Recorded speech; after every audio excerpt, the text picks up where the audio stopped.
दोस्तों अगर आप 12th पास है तो गवर्नमेंट ऑफ मेघालय में एलडीए पोस्ट पर नोटिफिकेशन आउट हुआ है जिसमें टोटल 127 वैकेंसीज है। हालांकि ये नोटिफिकेशन जो है यहाँ पे इसकी डेट देख सकते हो 15 जुलाई 2025 को आउट हुआ था। लेकिन जब ये नोटिफिकेशन आउट हुआ था उस टाइम 71 वैकेंसीज आउट हुई थी। लेकिन अभी जो 30 अक्टूबर 2025 को फिर से रिवाइज नोटिफिकेशन आउट किया गया है। इट मीन्स कि रिवाइज जो वैकेंसीज है उनको रिवाइज किया गया है। 56 पोस्ट को जो है बढ़ा दिया गया है। और गाइस टोटल दोनों यानी अभी रिवाइज वैकेंसीज एंड पहले जो वैकेंसीज आई थी टोटल यहाँ पे 127 वैकेंसीज है इस नोटिफिकेशन में। अब गाइस आपको डाउट होगा तो पहले ही आपको मैं बता देता हूँ। यहाँ पे लिखा है कि ऑनलाइन मोड से from the citizen of India यानी all India candidate form fill कर सकते हैं। अब यहाँ पे एक डाउट होगा कि सेंट्रल गवर्नमेंट की वैकेंसीज तो नहीं है तो इसमें एसटी एससी ओबीसी को कंसेशन मिलेगा या नहीं मिलेगा। उनको कोई कंसेशन नहीं मिलेगा। अगर आप दूसरे किसी स्टेट से बिलोंग कर रहे हैं तो यहाँ पे जनरल कैंडिडेट की 9 पोस्ट बढ़ा है, हालांकि और ज़्यादा पोस्ट है। अभी इसका पुराना नोटिफिकेशन नीचे है तो हम बताएंगे। तो वह जनरल कैंडिडेट के लिए ही एलिजिबल होंगे। आप चाहे किसी भी कैटेगरी से बिलोंग करते हो तो आप जनरल जो है जनरल कैटेगरी में ही अप्लाई कर सकते हो अगर आप अदर स्टेट से बिलोंग करते हो। तो यहाँ पे ये नोटिफिकेशन जो आउट हुआ है मेघालय पब्लिक सर्विस कमीशन की तरफ से आउट हुआ है। और इसमें अप्लाई करने की जो डेट है वह भी हम बताएंगे। 30 नवंबर 2025 तक इसमें अप्लाई कर सकते हैं। अब गाइज हम इसका जो है टर्म्स एंड कंडीशन के लिए यह पुराने वाला नोटिफिकेशन में आपको टर्म्स एंड कंडीशन बनाएंगे।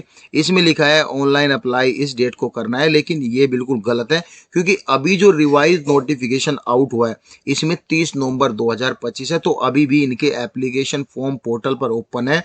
अगर आपको नहीं मिल रहा है तो लिंक आपको जो है टेलीग्राम में मिल जाएगा, वहां पे जाके आप डायरेक्टली जो है इसका फॉर्म अप्लाई कर सकते हो। यहाँ पे एलडीए की वैकेंसी चाहिए। और अच्छी बात तो है कि लेवल 6 को रिवाइज किया गया है, यानी ये लेवल 6 पहले इसका लेवल 4 था, अभी लेवल 6 को रिवाइज किया गया है एज पर 8 सीपीसी। यहाँ पे देखो यहाँ पे स्ट्रक्चर नहीं बताया गया है कि एज पर 7 सीपीसी, लेकिन लेवल 6 को यहाँ पे इंक्रीज किया गया क्योंकि आपकी ज्वाइनिंग 8 सीपीसी में होगी तो यहाँ पे ऑलरेडी सैलरी बहुत अच्छी होने वाली है। आपकी 80,000 के आसपास सैलरी आपकी होने वाली है। इसमें 12वीं पास कैंडिडेट अप्लाई कर सकते हैं, यहाँ पे क्लियर लिखा है। और ये यहाँ पे जो है ये यहाँ पे कैटेगरी है, ये आपको पढ़ने की जरूरत नहीं है।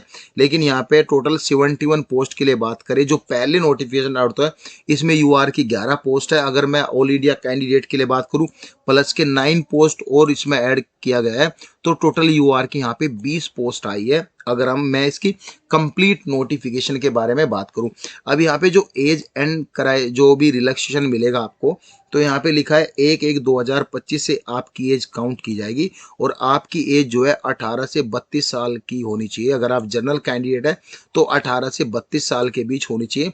और एज का कोई यहाँ पे लिखा है नो एज बार। अगर आप सेंट्रल गवर्नमेंट में यहाँ पे काम करते हो कोई भी एज बार यहाँ पे नहीं है।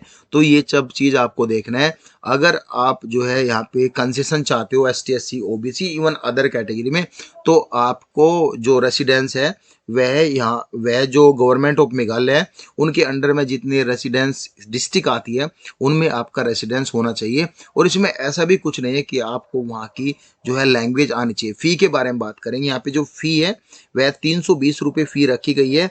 और जो एस टी एस सी वाले हैं वह हाफ रेट यानी हाफ पेमेंट करेंगे इसका। लेकिन गाइज अगर आप मैं बात करूँ एस टी एस सी में कंफ्यूज मत होना। अगर आप अदर स्टेट के हो यानी मेघालय स्टेट के नहीं हो, जो गवर्नमेंट ऑफ मेघालय का नोटिफिकेशन है उस स्टेट का नहीं हो, तो आपको 320 रुपये ही यहाँ पे करना होगा। ऑनलाइन अप्लाई आपको पे करना है, मतलब ऑनलाइन अप्लाई करना है आपको इस नोटिफिकेशन के लिए। सो गाइज यहाँ पे छोटा छोटा मोटा मोटा इंफॉर्मेशन है, ये आपके लिए इंपॉर्टेंट नहीं है बताना। मोड मेथड ऑफ सिलेक्शन के बारे में बात करेंगे। यहाँ पे आपको 300 मार्क्स का ये एग्जाम होगा। मे बी आपके जो रहेगा ये 100 क्वेश्चन ही रहेंगे। अगर हम बात करें यहाँ पे इंग्लिश के 100 मार्क्स का रहेगा। और जनरल नॉलेज करंट अफेयर की बात करें 80 मार्क्स का रहेगा।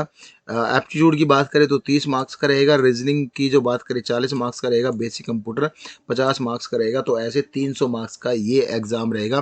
फिर इसका एक पर्सनल इंटरव्यू भी होगा। पर्सनल इंटरव्यू यहाँ पे पहले स्क्रीनिंग टेस्ट होगी, रिटन टेस्ट में फिर कैंडिडेट बुलाए जाएंगे पर्सनल इंटरव्यू के लिए जो रेशियो रहेगी वह डिपेंड करेगा as per the availability of candidate.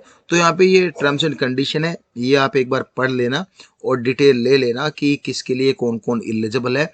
अगर आपको कोई डाउट लगता है तो टेलीग्राम में भी चैट सेक्शन है और वहाँ पर भी आप जो है ये सब चीज़ पढ़ सकते हो, इवन कमेंट में जो है बता सकते हो, हम उसका रिप्लाई करेंगे। डिवाइडेड कैंडिडेट क्या होता है ये सब यहाँ पे यही है, हालांकि कुछ बड़ा नोटिफिकेशन नहीं है, तो ये चीज़ आप समझ जाओ। इसमें अप्लाई करना चाहते हो तो अप्लाई कर सकते हो, ऑल इंडिया कैंडिडेट एलिजिबल होगे। Thank you so much guys.